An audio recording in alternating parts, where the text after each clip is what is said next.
नमस्कार दोस्तों, आज बहुत ही महत्वपूर्ण विषय पर हम चर्चा करने जा रहे हैं, एडजस्टमेंट ऑफ फाइनल अकाउंट। इसके अंदर कौन कौन से एडजस्टमेंट हो सकते हैं और कहां कहां पर इसको जो है समायोजित किया जाता है, कहां कहां पर इनको एडजस्ट किया जाता है, ये हमें आज इस पे चर्चा करनी है।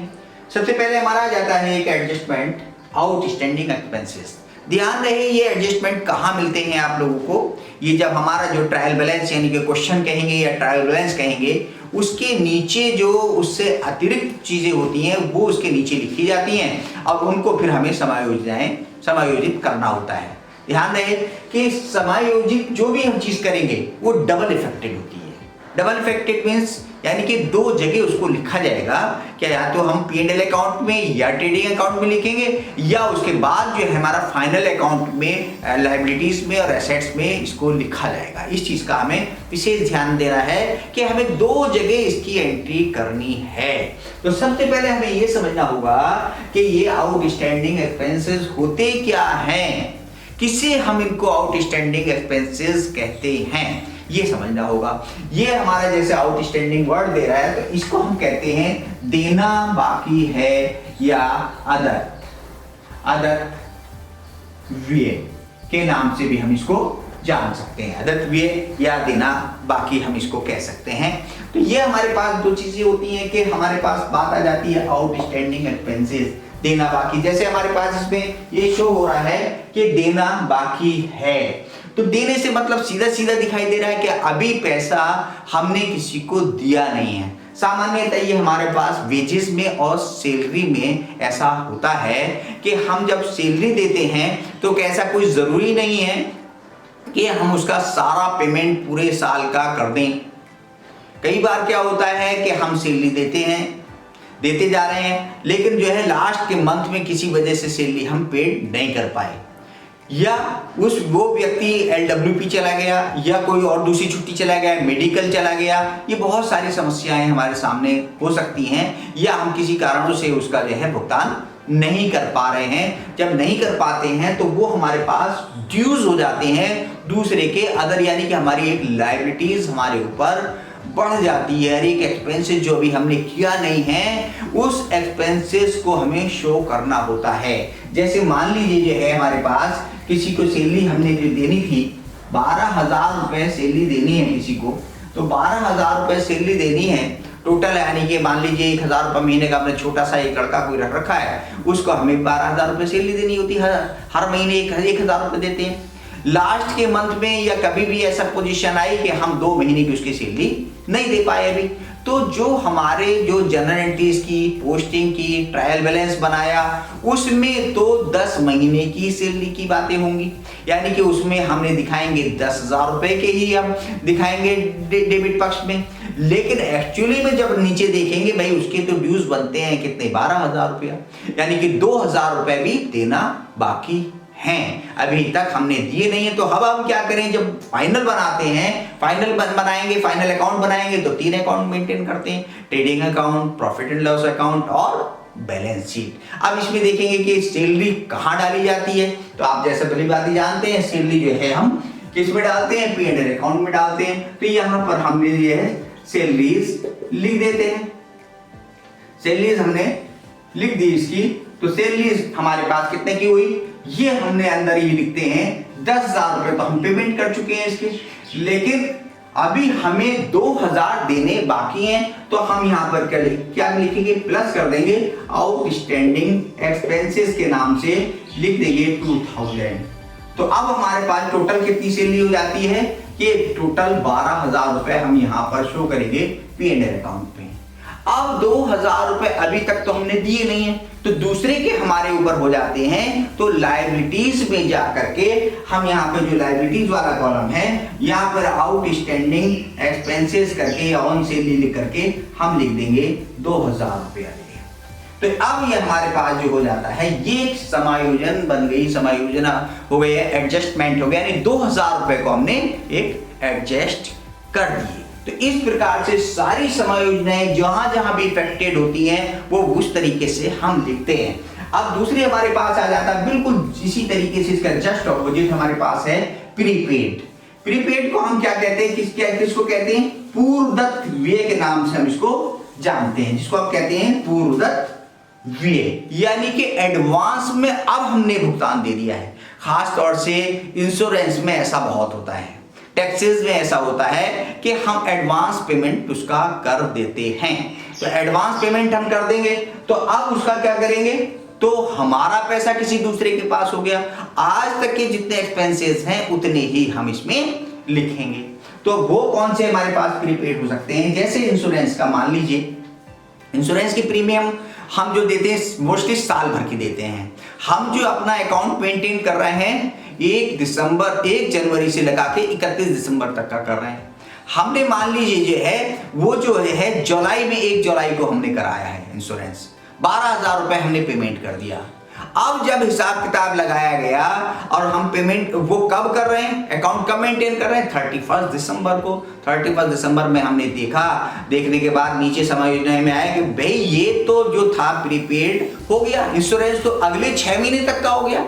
तो इस साल जो हम खर्चा डेबिट में जो है 12,000 करे हुए थे उसको तो हमें गड़बड़ हो जाएगी। यानी कि जो P&L अकाउंट में 12,000 रुपए इंश्योरेंस की लिख रहे थे तो 12 नहीं लिखेंगे अब हम, तो वहां पे हम क्या करेंगे, 12 में से 6,000 रुपए आगामी वर्ष के हैं, तो आगामी वर्ष के हैं तो आगामी वर्षों के हैं तो उसमें से हमें लेस कर देना है। ये जो हमारा जो है प्रॉफिट एंड लॉस है, यहां पर जो हम इंश्योरेंस लिखते हैं टू इंश्योरेंस करके, तो इंश्योरेंस में हम जो है 12,000 रुपए थे, तो यहां पर हमने जो है लेस कर देंगे कितने रुपए का, 6,000 रुपए का। तो नेट हमारा जो इंश्योरेंस बचा, जो ड्यूज हम पे हुआ, वो कितने का हुआ, वो 6,000 रुपए का हुआ।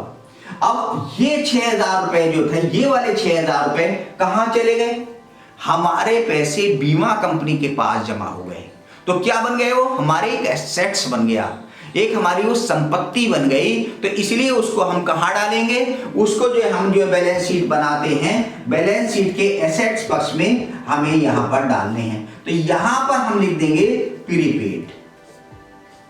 प्रीपेड के करके हम 6,000 रुपए यहां पर इसको डाल देंगे। तो अब हमारा क्या हो गया कि हमारे पैसे बीमा कंपनी के पास हो गए 6,000 रुपए, और इस साल का जो खर्चा हुआ एक्चुअली में वो हमारा जो है 6,000 का होता है। इस प्रकार से हम जो इसको शो करते हैं। नेक्स्ट हमारा आ जाता है डेप्रिसिएशन। डेप्रिसिएशन बहुत महत्वपूर्ण होता है ये मोस्टली, क्योंकि जैसे हमारे पास कोई अपनी मोटरसाइकिल है, 1 साल के बाद अगर बेचने जाएंगे, क्या वो उतनी की बिकेगी जितनी की हमने खरीदी थी। मान लीजिए 50,000 रुपए की हमने मोटरसाइकिल खरीद रखी है, तो 50,000 रुपए की मोटरसाइकिल 1 साल के बाद वो 50 की नहीं बिकेगी। क्या हो गया, उसके अंदर कुछ डिप्रिसिएशन लग गया, कुछ घिसावट आ गई, यानी कि उसके अंदर कुछ कमी हो गई, यानी कि उसकी एक कीमत कम हो गई। तो ये जो हमारे एसेट्स होते हैं, एसेट्स के अंदर लैंड एंड बिल्डिंग है, फर्नीचर है, मशीनरी है, और बहुत सारे ऐसे एसेट्स हो सकते हैं जिनकी कीमत जो है प्रति वर्ष कुछ ना कुछ कम होती रहती है। खास तौर से मशीनरी आज तो हमने मान ली लगा ली 10 लाख रुपए की, अगर जो हम धीरे धीरे उसको ऐसे ही यूज करते रहेंगे तो 10 साल के बाद वो मशीन डेड हो जाएगी। और वो क्या डेड हो जाएगी, हम जो है उसका यूज लायक नहीं रहेगी, फिर 10 लाख रुपए इकट्ठा करना हमारे लिए बड़ा मुश्किल हो जाएगा। तो हम क्या करते हैं, प्रति वर्ष जो उसकी कीमत कम हो रही है उसका हम एक डेप्रिसिएशन अकाउंट बनाते चले जाते हैं। वहां अकाउंट की तो बात नहीं कर रहे हैं हम, यहां पर हम डेप्रिसिएशन अपने खर्चों में डाल देंगे, जो भी हमारे पास खर्चों में डाल देंगे। अभी जैसे हमने एग्जाम्पल लिया था कि 50,000 रुपए की हमने मोटरसाइकिल खरीदी है, तो 50,000 रुपए की मोटरसाइकिल खरीदी है तो वो 50,000 रुपए में 1 साल के बाद बट नेचुरल कम से कम 10% लॉस हो जाएगी। तो अब 10% का यानी 5,000 रुपया हो जाता है, तो 5,000 रुपया हमारा जो है वो हानि बन गई, नुकसान हो गया, खर्चा हो गया।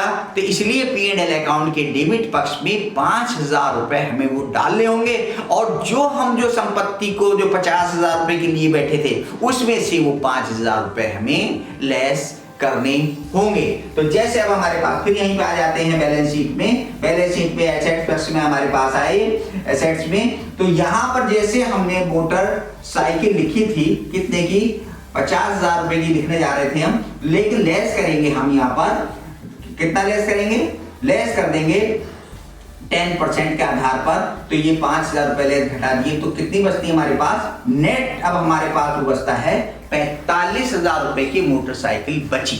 अब जो बेचेंगे हम तो 45,000 रुपए की बिकेगी, 5,000 रुपए उसमें नुकसान है। और ये नुकसान को कहाँ डाल दें, अब हम इसको उठाएं और उठा करके हम जो है कहाँ डाल देंगे, जो प्रॉफिट एंड लॉस हम बना रहे हैं यहां पर लिख देंगे डेप्रिसिएशन ऑन मोटरसाइकिल। मोटरसाइकिल में कितने रुपए की, 5,000 रुपया। तो अब ये 5,000 रुपये हमारे हानि में चले गए। अब हमारी मोटरसाइकिल की बात बिल्कुल सही हो जाती है। तो इस तरीके से ये हमारा जो है डेप्रिसिएशन की बात हम करते हैं। तो ये बहुत ही महत्वपूर्ण हमारे पास होता है। अब हमारे पास अगला आ जाता है, ये बड़ा कंफ्यूजन वाला चीज होती है कि बैड डेब्ट्स या बैड डेब्ट्स रिजर्व ये क्या होते हैं। इसको जरा कंफ्यूजन हम समझना होता है। तमाम लोगों से को हम रुपया उधार देते हैं या माल बेचते हैं, तो क्या ये श्योरिटी है कि वो जो है सारे पैसे हमें वापस कर देगा? कुछ ना कुछ तो डाउट हमें रहता है। तो यहां पर एक डाउटफुल की बात होती है कि डाउट रहेगा, या कई बार ऐसा होता है कि वास्तव में वो व्यक्ति मर गया, वास्तव में छोड़ के भाग गया वहां से, यानी कि वो हमारे पैसे कुछ मार में हो सकते हैं या मारे गए, यानी जिसको हम कहते हैं डूबत ऋण, संदिग्ध ऋण, यानी कि एक डाउटफुल वाले जो लॉन्स होते हैं वो हमारे जो हमने दे रखे लोगों को पैसा मिलने की संभावना कम है, तो उन पे हम क्या करते हैं, प्रोविजन कर लेते हैं। प्रोविजन क्या कर लेते हैं, प्रोविजन हम पहले से ही अनुमान लगा लेते हैं कि हो सकता है कितने % ये पैसे हमें ना मिले। तो ये हमारा जो बैलेंस शीट में लिखते हैं, बैलेंस शीट में एसेट्स में हम क्या लिखते हैं, एसेट्स पक्ष में हम लिखते हैं, मान लीजिए डेटर्स बोलते हैं इसको बोलते हैं डेटर्स, हिंदी में कहते हैं इसको देनदार। देनदार यानी कि लोगों का हमारा पैसा किसी दूसरों के पास है। तो अब हमने ये करा, इसमें पहले एक अनुमान लगा लिया कि हो सकता है कि भाई ये 10% ये ना मिले, 10% पैसे ना मिले, तो 10% ना मिले तो 10,000 रुपए के हमारे पास ये थे, तो 10% हमने मान लिया कि नहीं मिलने के, तो ये हमारे पास लॉस हो गया। तो लेस करते हैं हम बैड डेब्ट्स रिजर्व के नाम से इसको जानते हैं। तो ये हम जो है यहाँ पर इसको 1,000 रुपए कम कर देंगे इसमें, तो ये हमारे पास नेट बचते हैं 9,000 रुपया। 1,000 क्या हुआ, अभी हमारा लॉस हो गया, हानि हो गई, जो हम आज की डेट में मान के चल रहे हैं कि ये हमारे पास ये हो सकता है कि मिले या ना मिले। तो कई सालों का हम ये गमसम आगे पीछे का ऊपर नीचे का करते रहते हैं। आगे चलने के बाद अब 1,000 रुपए उठा के कहाँ डालते हैं हम, P&L अकाउंट की इसमें डाल देते हैं। तो ये हमारे पास बैड डेब्ट्स रिजर्व ये हो सकते हैं, इससे पहले भी हो सकते हैं बैड डेब्ट्स हमारे पास, उसको हम कहते हैं ये न्यू हो गए, ये ओल्ड हो गए, ओल्ड बैड डेब्ट्स। तो ये हमारे पास मान लीजिए ओल्ड पड़े थे पहले से 500 रुपया और 1,000 हमारे पास ये हो जाते हैं, जो कितने हो जाते हैं 1,500 रुपया, 1,500 हो जाते हैं। जब हमने देखा क्रेडिट पक्ष में पता चला वहां पे तो 700 रुपए बैड डेब्ट ऋण के नाम से पड़े हैं, उसको अशुद्ध ऋण संचिति के नाम से पड़े हैं क्रेडिट पक्ष में, यानी कि वो वसूल हो गए, मिल गए हमको। तो यहां पर हम जो है लेस लिख देंगे बैड डेब्ट्स रिजर्व के नाम से 700 रुपए जो हम बता रहे हैं। तो नेट अब हमारे पास कितने बचते हैं, 800 रुपए ये बचते हैं। ठीक इस तरीके से हमारे पास छोटी सी कैलकुलेशन होती है, लेकिन बहुत ही महत्वपूर्ण और बहुत इंपॉर्टेंट होती है। ये महत्वपूर्ण होती है, इसका समझ में लेना चाहिए। दोबारा से मैं समझाता हूं कि बैड डेटर्स जो होते हैं देनदार होते हैं। देनदार का मतलब ये होता है जिन लोगों पर हमारा पैसा है, हमने माल बेच रखा है या पैसा दे रखा है, तो वो डाउट में रहते हैं। कई बार डाउट में क्या रहते हैं कि वो पूरे पैसे हमें मिले या ना मिले। पूरे में से हम ये मान के चलते हैं हो सकता है 10% पैसा वो हमें नहीं मिलेगा या मिला ही नहीं है, ये भी हो सकता है। दोनों ही पोजीशन हमारे सामने हो सकती हैं, या तो हमने हिसाब किताब मिलाया वो मिला ही नहीं है, लेकिन अभी तो हम क्योंकि उनको मान के चल रहे हैं, संपत्ति को मान के चल रहे हैं, इसलिए वो डाउट में है हमारे पास। तो 10% हमने माना कि वो जो है मिलने की संभावना कम है, तो वो हम जो है अनुमान आज ही लगा लिया हमने। 1,000 रुपए उठा करके P&L अकाउंट के डेबिट पक्ष में हमने लिख दिए। तो ये हमने 1,000 रुपए लिख दिए। उससे पहले ऑलरेडी चले आ रहे थे 500 रुपए, तो वो हमने यहाँ पे लिख दिए। टोटल हमारे कितने हो जाते हैं, 1500 रुपए हो जाते हैं, जो डाउट में है पैसे मिले ना मिले, मिले ना मिले। तो अब हमने जब हिसाब किताब मिलाया और क्रेडिट पक्ष भी देखा, तो उगाई जब हुई होगी डेटर से, तो उसमें 700 रुपए आ गए। बड़ी खुशी हुई कि 700 आ गए, तो 1500 में से 700 निकाल दिए, तो नेट हमें जो है हानि जो आज की डेट में पड़ रही है, कितनी पड़ रही है, वो जो है 800 रुपए का हानि, यानी कि 800 रुपए का हमें ये नुकसान हो रहा है। तो ये 800 रुपए हम यहाँ पे दर्शाएंगे और इसके अलावा हम कुछ नहीं करेंगे। अब इस प्रकार से छोटी सी ये आप लोगों को ये बताया। अब इसके अलावा भी और बहुत सारे समझनाएं हैं। अब ये हमारे पास ये हो जाती है, ये हो जाता है, ये हो जाता है, ये हो जाता है, और एक अब हमारे पास आ जाता है interest on capital. Interest on capital से हमारे मतलब क्या है, इंटरेस्ट ऑन कैपिटल हम किसको कहते हैं, जो कैपिटल हमारे पास लायबिलिटीज के रूप में है, वो पैसा किसका है, वो पैसा जो है एक किस्म से व्यापार में लगाया गया है, तो जहां से भी पैसा लगा है उस पे भी इंटरेस्ट देना पड़ता है, कई बार देना पड़ता है। तो मान लीजिए हमारे पास जो है 50,000 रुपए की कैपिटल है, तो 50,000 रुपए के लेकर के हमने किसी से व्यापार शुरू किया था। मान लीजिए पेरेंट्स ने दिए थे 50,000 रुपए, तो 50,000 रुपए एक साल के बाद पेरेंट्स ये तो कहेंगे कि भाई 50,000 रुपए तो हमारे लग रहे हैं आपके कैपिटल के रूप में।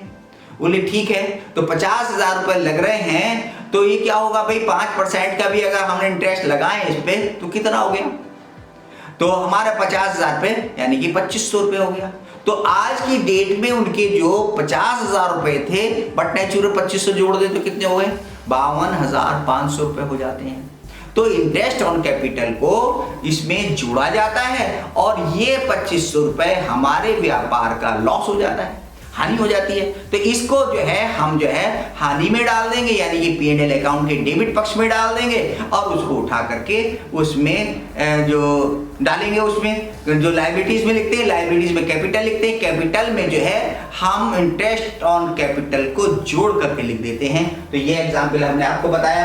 यहाँ पर आपको बैलेंस शीट लिखनी है, बैलेंस शीट में है लायबिलिटीज वाला कॉलम आ जाता है, इसमें हम सबसे पहले कैपिटल लिखते हैं। कैपिटल मान लीजिए 50,000 रुपए की थी, तो 50,000 रुपए की थी, तो उसमें हमने ऐड कर दिया, जोड़ दिया, कितना रुपए का, 2500 रुपया का। तो नेट अब हमारे पास कितनी कैपिटल हो जाती है, 52,500 रुपए की कैपिटल ये बन जाती है। इसी में क्या करा उसने, इसी में क्या करा उसने, अपने पर्सनल यूज के लिए कुछ पैसे निकाल लिए उसने। 2,000 रुपए उसने अपने पर्सनल यूज के निकाल लिए। पर्सनल यूज क्या होता है, हम आप दुकान कर रहे हैं, बैठ रहे हैं, पता चला गारमेंट्स की दुकान है हमारे पास, गारमेंट्स की एक पैंट उसको बड़ी अच्छी सी दिखी, खुद पहन के खड़ा हो गया। खुद पहन के खड़ा हो गया तो क्या होगा, जब हिसाब किताब मिलाया तो एक पैंट कहाँ गई, तो एक पैंट को स्वयं पहने बैठे, तो व्यापार कहेगा हम कुछ नहीं जानते, ये तुमने पहनी है, तुमने स्वयं पहनी है, इसलिए हम इसके लिए जिम्मेदार नहीं है। तो ये क्या होगा, आपने पहनी है, तो आपकी जो कैपिटल है, आपकी जो कैपिटल है वो जो है आपकी इफेक्टेड हो गई। बात समझ में आ गई कि 2,000 रुपए जो है आपने जो 50,000 रुपए लगाए थे, 2,000 कम कर लो, आपने स्वयं निकाल लिए। तो यहां पर हम लेस कह देते हैं, इसको देते हैं ड्राइंग्स का नाम, ड्राइंग्स कहते हैं इसको, ड्राइंग्स, यानी कि 2,000 रुपए लेस हो गए। अब इसी पे क्या करा, अब एक साल तक तो वो लिए उसने जो है जनवरी में निकाल ली थी, जनवरी में ही निकाल ली थी। तो एक साल के बाद बात बनी, देखा हिसाब किताब, सीए ने देखा, बोले भी तुम तो 2,000 रुपए पहले साल में निकाले बैठे थे, तो पूरे महीने क्या करा आपने, पूरे साल क्या करोगे 2,000 रुपए का, इस पे कुछ तो इंटरेस्ट दोगे आप हमें। तो इसको कहते हैं interest on drawings, interest on drawings का नाम देंगे।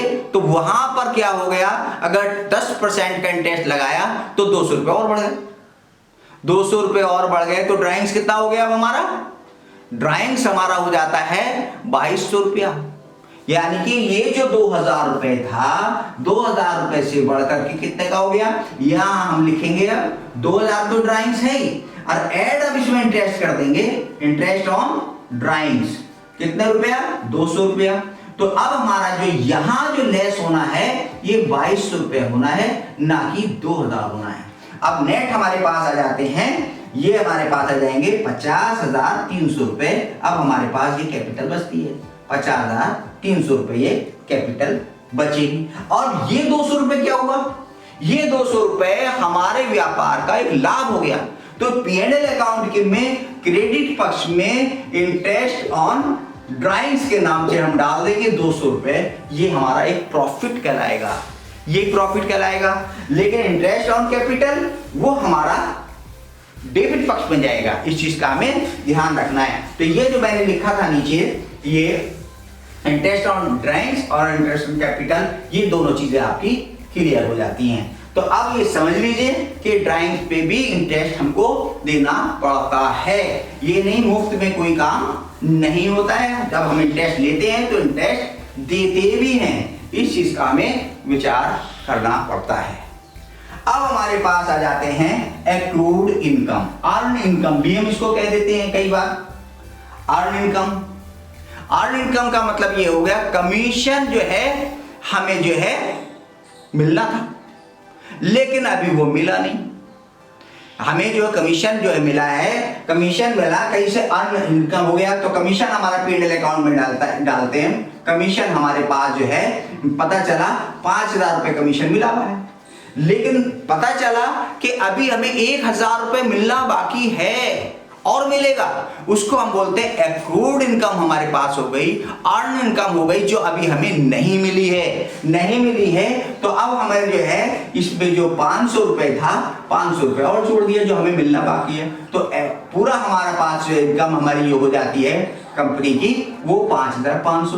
अब ये 500 रुपए अभी हमें मिले नहीं, हमें नहीं मिले तो कहाँ है ये, किसी दूसरे के पास है। तो हमारी संपत्ति दूसरे के पास है, तो उसको जो है हम बैलेंस शीट के एसेट्स पक्ष में यहां पर लिख देंगे, एक्रूड इनकम के नाम से डाल देंगे कितने, 500 रुपए एसेट्स में डाल देंगे। इसके जस्ट ऑपोजिट हमारा होता है एक्रूड इनकम। एक्रूड इनकम क्या होती है, अनुपातिक अनअर्न्ड। कई बार क्या हुआ, उसने सोचा कमीशन तो हमें देना ही है, कमीशन हमें देना है, तो कमीशन देना है। कमीशन था कितना, 5,000 रुपया, 5,000 रुपये कमीशन था, वो हमारा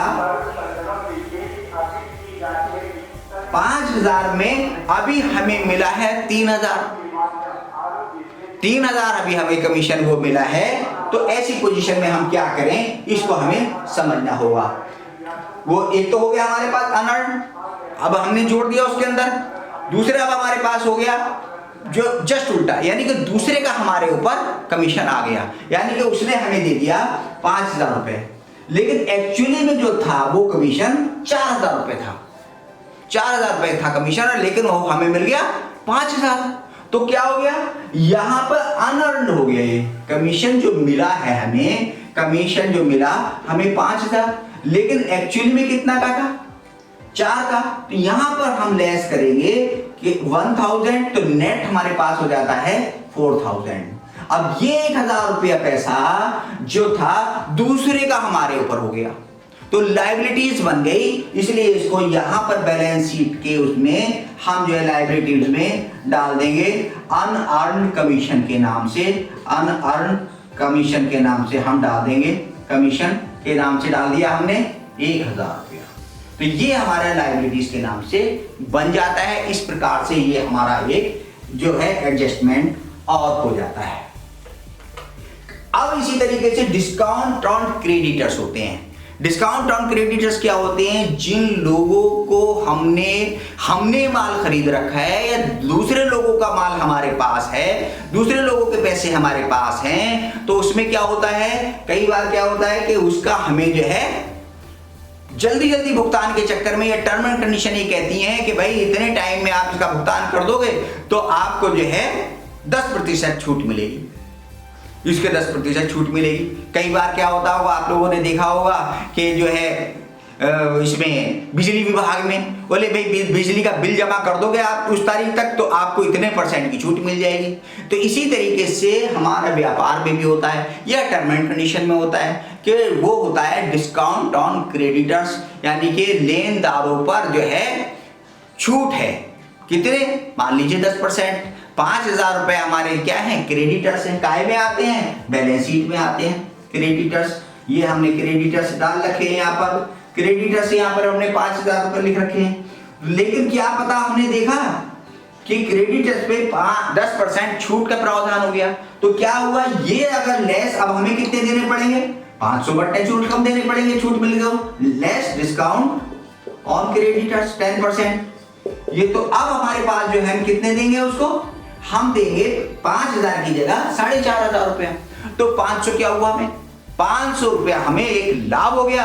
P&L अकाउंट के डेबिट पक्ष में डाल देंगे डिस्काउंट ऑन क्रेडिटर्स, कितने रुपए का, 500 रुपए का। तो ये 500 रुपए का P&L अकाउंट में हम नीचे डाल देंगे, तो ये क्रेडिट पक्ष में डाल देंगे, ये फायदा हमारा हो जाता है।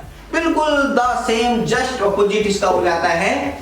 यहां पर जो है कई बार हम बराती होते हैं, कई बार दूसरा बराती होता है, द सेम यहां पर भी ऐसे ही होता है। अब यहाँ पे क्या है कि यहां पर तो हमें डिस्काउंट मिल गया, लेकिन डिस्काउंट ऑन डेटर्स अगर हम देने लगे तो क्या होगा, बट नेचुरल जस्ट उल्टा। जस्ट उल्टा क्या मतलब, डेटर्स थे कितने थे, मान लीजिए 10,000 रुपए थे, तो ये एसेट्स पक्ष में लिखे थे, तो डेटर्स हमने यहाँ पे लिखे कितने, 10,000 रुपए। अब हमने वही फार्मूला यहाँ लगा दिया 10% वाला, तो 10% वाला डिस्काउंट ऑन डेटर्स कितना, 10%। तो 10% पे अगर हमने लगाया तो 1,000 रुपए कम हो गया। तो अब हमें कितने पैसे मिलेंगे, 9,000 मिलेंगे। 10 की जगह हमें 9 मिल रहा है, तो 1,000 का क्या हो गया, लॉस हो गया भाई, नुकसान हो गया, हानि हो गई हमें। तो हमारा तो दिल बैठ जाएगा भाई 10,000 की जगह 9 ही मिल रहे हैं, बोले चलो जो मिल रहे हैं सो सही। तो 10,000 रुपए को उठा करके हम P&L अकाउंट के डेबिट पक्ष में हम डाल देंगे। तो ये यहाँ पर हैंड लिख देंगे, डिस्काउंट ऑन डेटर्स के नाम से लिख देंगे, कितने रुपए के, 1,000 रुपए के। तो 1,000 रुपए यहाँ P&L अकाउंट में डाल देते हैं। तो इस प्रकार से हमारे पास ये भी बात हो जाती है पूरी। अब इस तरीके से हमारे पास हो जाता है। अब ये बहुत ही महत्वपूर्ण और थोड़ा सा समझने वाला एक आ जाता है मैनेजर्स कमीशन। हमारे पास दो तरीके के मैनेजर्स होते हैं, एक हमारे पास होता है फैक्ट्री मैनेजर या प्रोडक्शन मैनेजर। प्रोडक्शन मैनेजर का मतलब ये होता है कि व्यापार में जो प्रोडक्ट हो रहा है उसमें उसका ज्यादा ध्यान हो, ज्यादा मेहनत करे, तो उसको जो सैलरी के अलावा भी कुछ क्या दिया जाए, कुछ कमीशन दे दिया जाए, कुछ कमीशन दे दिया जाए। तो अब वो कहते हैं, तो वो सामान्यतः किस पे मिलता है, जो हमारा ग्रॉस प्रॉफिट निकलता है उस ग्रॉस प्रॉफिट पे उसको कमीशन दिया जाएगा। अब प्रश्न आता है कि भाई कितने का देना चाहिए, कि भाई 10% का मान लो जो है फैक्ट्री मैनेजर को कमीशन दे रहे हैं हम शुद्ध लाभ पर। तो सीधा सीधा इसका सिंपल फार्मूला है, इसमें ज्यादा कंफ्यूज होने की जरूरत नहीं है, कि हम जो है एक रफ पे अपना पहले क्या निकाल लें, ग्रॉस प्रॉफिट निकाल लें। पहले हम ग्रॉस प्रॉफिट निकाल लेते हैं। मान लीजिए ग्रॉस प्रॉफिट हमने निकाल लिया, इधर कितना निकलता, 13,200 रुपए ग्रॉस प्रॉफिट निकल रहा है। अब हमें 10% कमीशन देना है, तो इसको हम रफ पे उठा करके 10% यानी कि 1,320 रुपया, ये हमारा क्या बना, ये मैनेजर कमीशन बना, प्रोडक्शन मैनेजर कमीशन 1,320 रुपए। अब हमारा जो नेट प्रॉफिट निकला, वो जो ग्रॉस प्रॉफिट निकलेगा उसमें से 1,320 रुपए कम हो जाएंगे। तो ये हमारे पास हो जाते हैं 80, और ये 11 में से 3 गए 8 बचे, और 2 12 1 और 1 11,880 रुपए क्या हुआ। अब तक हम जो कमीशन मान के चल रहे थे 13,200 रुपया, अब वो कमीशन, अब जो हमारा जो बना क्या ग्रॉस प्रॉफिट, वो हमारा बनेगा इतने रुपए का। इसको हम भूल जाएंगे, ये कितना है इसका कोई जिक्र नहीं। और जो अब हमारे पास जो है ग्रॉस प्रॉफिट निकालेंगे, तो ग्रॉस प्रॉफिट निकलेगा 11,880 रुपया, ये हमारा ग्रॉस प्रॉफिट हो गया। लेकिन प्रश्न उठता क्या हुआ, ये जो हमने 1,320 रुपए हैं अभी हमने दिए तो नहीं है ना, हम पे ड्यूज हो गए हैं, किसके, मैनेजर कमीशन के, तो इसलिए उसको उठा करके क्या दूसरे के हमारे पास हैं, तो बैलेंस शीट के लायबिलिटीज पक्ष में हम डाल देंगे। कितने? मैनेजर कमीशन लिख करके 1320 रुपये उठा करके वहां लिख देंगे, दूसरे का पैसा हमारे पास हो गया। इसी तरीके से कई बार क्या होता है कि जो मैनेजर, कार्यालय मैनेजर या टोटल मैनेजर, यानी कि सारी चीजें देखता है, वो पास मैनेजर कमीशन होता है। मैनेजर कमीशन क्या हुआ? मैनेजर कमीशन दो तरीके के मैनेजर हमारे पास होते हैं, एक तो फैक्ट्री मैनेजर हो गया या प्रोडक्शन मैनेजर हम जिसको नाम देते हैं। दूसरा मैनेजर हमारा होता है जो हमारा कार्यालय मैनेजर हो सकता है और अदर मैनेजर हो सकता है, यानी कि टोटल फैक्ट्री को, टोटल हमारे प्रोडक्शन को, हर चीज को वो देखता है। तो उसको जो है हमारा मैनेजर नाम देते हैं, जिसको हम, उसको जो है हमें उसको भी कमीशन देना होता है। उसको कमीशन देना होता तो उसको काय पे देते हैं? उसको हम शुद्ध लाभ पे नहीं देते, उसको कुल लाभ पर यानी कि नेट प्रॉफिट पे दिया जाता है। नेट प्रॉफिट पे देते हैं। तो उसका फार्मूला हमारे पास क्या है? मान लीजिए इसमें भी वही फार्मूला लगेगा। सबसे पहले हम रफ पे क्या निकाल लेंगे? नेट प्रॉफिट निकाल लेंगे। नेट प्रॉफिट हमारा कितना है? तो यहां पर भी हम नेट प्रॉफिट को मान लेते हैं, वही निकाल लिया हमने। कितना? 13,200 रुपए नेट प्रॉफिट है। लेकिन इसका फार्मूला थोड़ा सा चेंज है। थोड़ा सा चेंज क्या है? इसमें इनटू रेट ऑफ इंटरेस्ट हमारा वही 10% और अपॉन क्या करेंगे? 100 प्लस 10 करेंगे। ये फार्मूला हमारा बना। तो अब ये फार्मूला बना, जब हम इसकी गुणा भाग करते हैं तो बराबर हमारे 13,200 गुणा 10 अपॉन 1। इसकी हमने बात की तो कितने निकलता? 1200 रुपए हमारा जो है कमीशन निकल के आया। इसका कमीशन निकला हमारे पास 1200 रुपए कमीशन निकला इस फार्मूले के अकॉर्डिंग। तो ये हमारा जो है कार्यालय जो मैनेजर कहलाता है, प्रबंधक कहलाता है, ऑफिस मैनेजर जो कहलाएगा, वो हम जो है इसको इस आधार पर इसको यहां पर देते हैं। तो इसका भी हमारे पास क्या होगा? बिल्कुल वही फार्मूला। नेट प्रॉफिट पे निकालना है। नेट प्रॉफिट हमारा जो है कितने रुपए का था?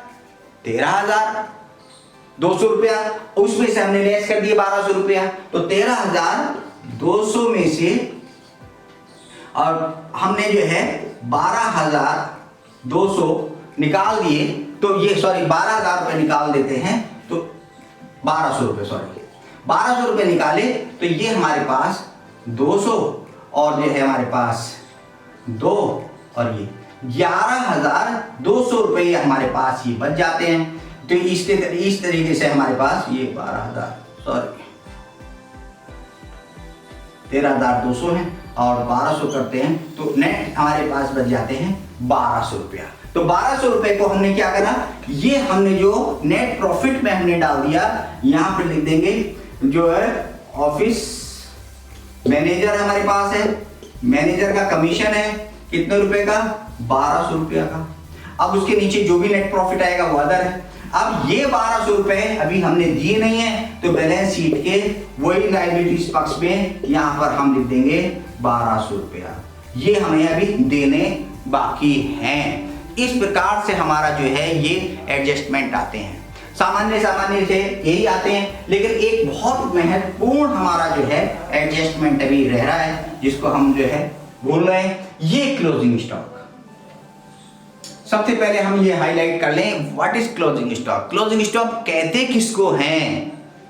क्लोजिंग स्टॉक बिल्कुल वही होता है जिस तरीके से मान लीजिए हम अपनी जेब में सुबह को 5,000 रुपए लेके जाते हैं, मार्केट में जाते हैं या ऑफिस जाते हैं या कॉलेज जाते हैं, वहां जाकर के हमने खर्च करने शुरू कर दिए। कुछ कभी हमने चाय पीएंगे, कुछ चीज खरीदेंगे, ये करेंगे वो करेंगे, आने में जाने में पेट्रोल में हमने खर्च कर दिए। शाम तक मान लीजिए 4,000 रुपए हमने खर्च कर दिए। अब बात शाम को जब अपनी जेब देखी कितने पैसे निकले, उसमें 1,000 रुपया निकला। 1,000 रुपये निकला तो 1,000 रुपए की बात वो हमारा क्लोजिंग स्टॉक बन जाता है। यहां पर हम व्यापार की दृष्टि से क्या करते हैं? व्यापार की दृष्टि से जो हमारा 1 अप्रैल या 1 जनवरी से हम स्टार्ट कर रहे हैं, 1 जनवरी को जो हमारा जो है के बाद हम 31 दिसंबर तक शाम को चले गए, पूरे 1 साल तक काम किया। अब जो 31 दिसंबर को जो बचा हुआ हमारा माल है, कितने पैसे का माल है, उसको हम बोलते हैं क्लोजिंग स्टॉक।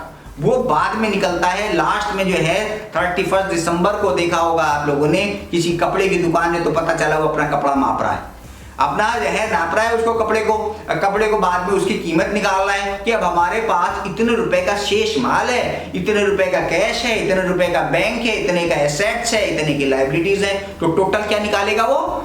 फिर वो निकालेगा बैलेंस शीट निकालेगा, बैलेंस शीट के दोनों सिरे मिल जाएंगे तो सामान्यतः होता है कि हमारा final account check and found correct, यानी कि वो बिल्कुल सही है।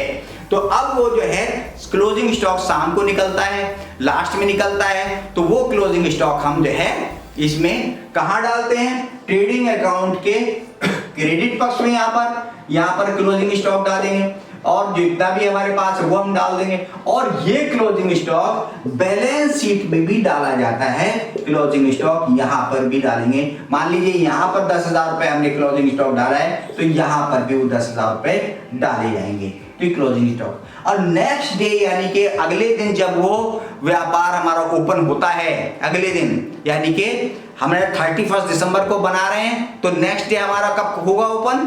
वो होगा 1 जनवरी को, नेक्स्ट ईयर, यानी कि एक साल बदल गया पूरा। वो यही क्लोजिंग स्टॉक हमारा काय में बदल जाएगा? ओपनिंग स्टॉक में बदल जाएगा। यही हमारा ओपनिंग स्टॉक में हो जाता है, जो सबसे पहले ट्रायल बैलेंस में, ट्रेडिंग अकाउंट में सबसे पहले ऊपर हम जो ओपनिंग स्टॉक लिखते हैं वो कब का होता है? पिछले साल का जो है क्लोजिंग स्टॉक जो है पिछले साल वाला, उसको हमने जो है ओपनिंग बना दिया, और फिर लास्ट में इस साल में हम बनाते बनाते जो क्लोजिंग बना वो अगले साल को ओपनिंग बन जाएगा। तो ये इस तरीके से हम इसको करते हैं। तो सामान्यतः यही हमारे एडजस्टमेंट होते हैं। इन एडजस्टमेंट पे हम जो है थोड़ा सा दोबारा से रिवीजन करेंगे, आप लोग उसको देखेंगे, और बहुत ही महत्वपूर्ण ये हमारे पास, अगर जो एडजस्टमेंट हमारे पास आ जाते हैं करना, हमको सीख जाते हैं, तो फाइनल अकाउंट में आप लोग जो है मार्क नहीं खाएंगे।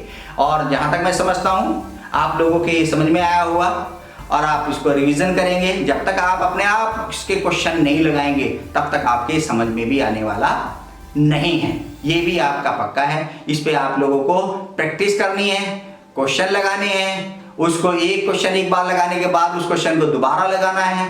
कहीं ना कहीं भूल चूक होती है, तो उससे पहले आप लोग सारे तो पहले मद देख लें, कौन सी मद कहाँ जाने वाली होती है। जैसे वेजेस नाम दिया हमने, वेजेस क्या है? व्यापार से रिलेटेड होती, तो इसको सबसे पहले हम जो है ट्रेडिंग अकाउंट में इसको डालते हैं वेजेस।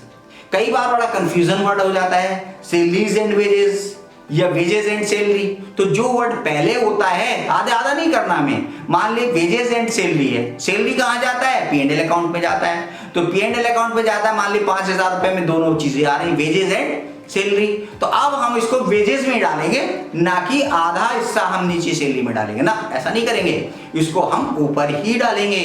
और जो है उसके बाद अगर सैलरी एंड वेजेस आ जाएगा तो हम टोटल को जो है P&L अकाउंट में डालेंगे, इसको फिर हम ट्रेडिंग में नहीं डालेंगे। थोड़ा सा IQ लगाना होता है, समझना होता है ये क्वेश्चन कह क्या रहा है, उसी के आधार पर इसको हम बनाते हैं। और भी कुछ एडजस्टमेंट ऐसे होते हैं जो कि बिल्कुल अदृश्य के रूप से होते हैं, लेकिन आप जरा सा भी IQ लगाएंगे, जरा सा समझेंगे, तो मैं नहीं समझता कि आप लोगों के समझ में ये ना आए। और ये क्वेश्चन आपका लगभग कंपलसरी के रूप में आता है, और ये आप लोगों के बिजनेस लाइफ में भी आप जाएंगे तब भी आपको यूज होगा। उसके बाद आप कंप्यूटराइज अकाउंटेंसी यूज करेंगे तब भी आप देखेंगे। लेकिन फिलहाल आप लोगों के लिए ये बहुत ही महत्वपूर्ण एडजस्टमेंट है, इसको आप ध्यान से दोबारा से रिवीजन करके आप देखेंगे, तो मैं नहीं समझता कि आप लोगों को कोई प्रॉब्लम होगी। ओके।